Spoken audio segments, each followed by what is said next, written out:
Hello friends, this is Brian and just back from Kili. This was my second attempt, tried my first attempt last year in December and tried again. I didn't make it. I felt I reached at the base camp, but it was just too tough.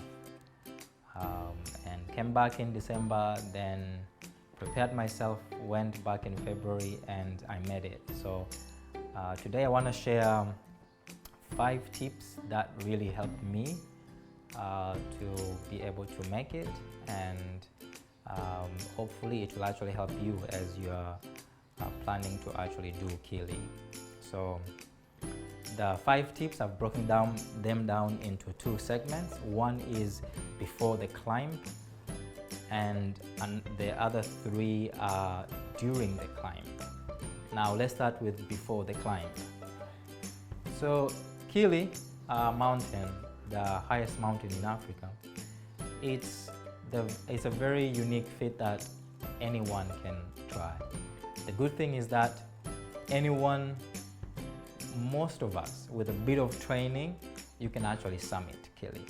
It does take effort to make it, and you need training, and but it's something that most of us can actually do. Now, talking about training, that is my first tip. So before going to Kili, really be serious about your training. If you don't train well, the chances of you making it will be minimal. And the good thing is that it doesn't take a lot of training. You just need to really build up your endurance, because imagine you're actually walking for 6 to 8 hours every day for 6 consecutive days. In my case, I was losing about 2,000 calories when I was walking, which 2,000 calories to me is equivalent to running like a 21 kilometer. So it's like I was running 21 kilometers for 6 consecutive days. Now that is very taxing to your body, and your body has to be used to it. So the first thing is really build up your body endurance. Do a lot of walks, and then if you love biking, do a lot of biking. If you do swimming, but just really increase your body activity. Your body will thank you later as you're summiting Kili. Then definitely your weight. If you can actually reduce your weight, the closer it is to your BMI, like a good BMI, the better it is. So if you're overweight, get some time to really reduce your weight. So watch out what you eat and train. And when it comes to training, really is pick something that you are going to enjoy. So if you enjoy cycling, really go out cycling. Go out, do activities with a friend, go out hiking, and just really build up that endurance. So your training is key. Your foundation to making and summiting clearly is your training. So that's my first tip. Be serious about your training. And if you want to learn about what muscles you should work out, I made another video that talks about especially which muscles will be taxed more up the mountain, and feel free to check it out on my channel.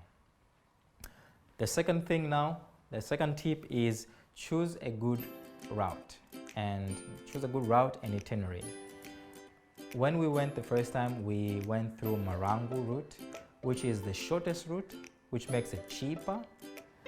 It's much more comfortable. You're sleeping on huts. You have like mattresses, and it's much more comfortable than, let's say, other routes, like let's say Machame route, which we used this time. But the only thing is that I feel it doesn't prepare you very well especially for the last day, for the last summit push day. And just from the statistics, I hear more than 50% of people who actually go through Marangu route actually don't make it to the summit.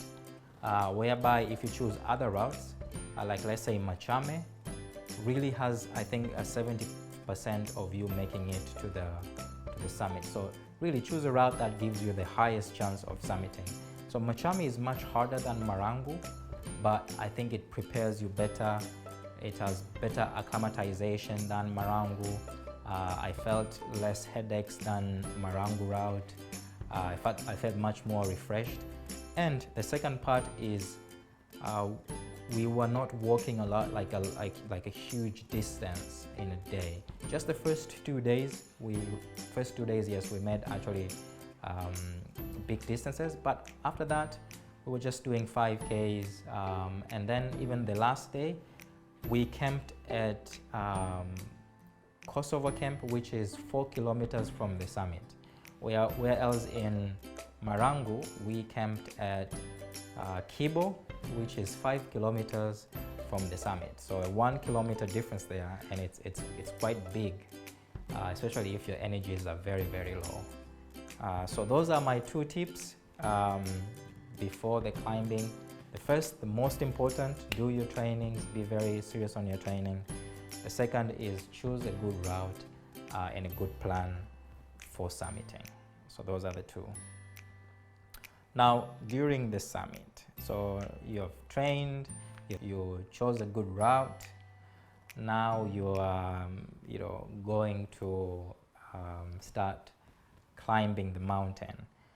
My first tip is really manage your energies up there. What I mean is eat well. These guys really feed you a lot. While you can eat, just please eat. Sleep well. Anytime you can actually get a good nap, it just actually helps you increase your chances of actually summiting. So eat well, sleep well. Don't use energy unnecessarily, and this is especially important in the first few days in the beginning, because when you're starting, it's quite easy. It's not very hard.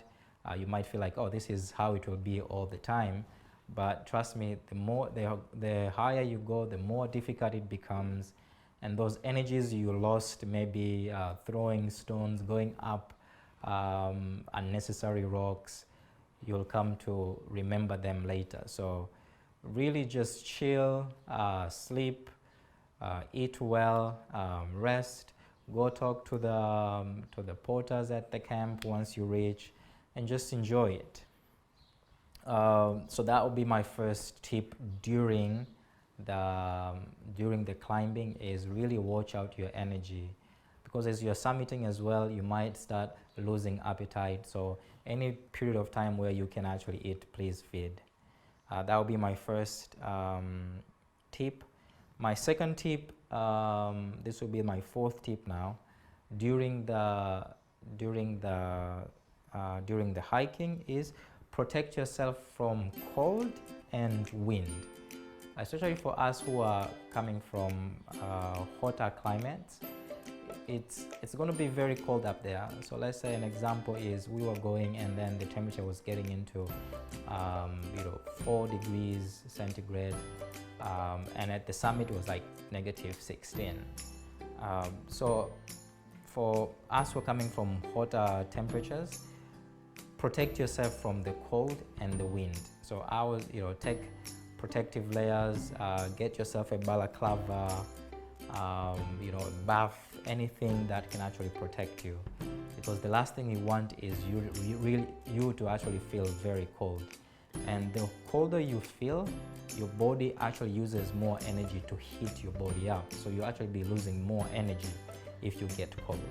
And definitely the wind is not good in your skin, and protect it by applying a lot of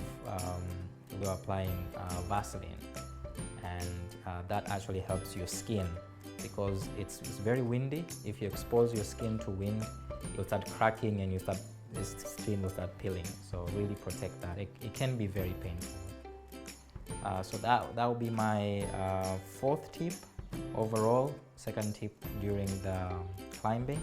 My last tip now during the climbing is be present. Don't overthink the summit. Making to the summit is an outcome of all of these other factors I've actually mentioned. If you've trained well, if you've chosen a good route, if you're conserving your energies, if you're eating, you're sleeping, really making it to the summit will just be an outcome. So don't overthink it. As you're going, just go day by day.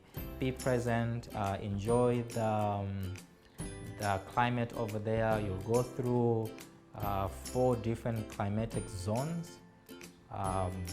Up the mountain, you'll go through the vegetation, like trees, and you go through moorland, which is like shrubs. You'll go through desert, and even now up the summit will be the ice cap. So it's very, very beautiful, and if you choose a good route like Machame, it's really scenic and you really enjoy it. Just take it one day at a time. Wake up, have food, talk to your fellow colleagues who you're hiking with, talk to the porters, go up, start climbing, drink a lot of fluid. Once you're at the camp, relax. If you can sleep, sleep, and really just take it one day at a time. And really the summit will just come as an outcome. So those were my 5 tips. I want to repeat them. 2 before climbing will be train. Really, this is your foundation for everything. Train. Check out your weight. If you can reduce it, is better.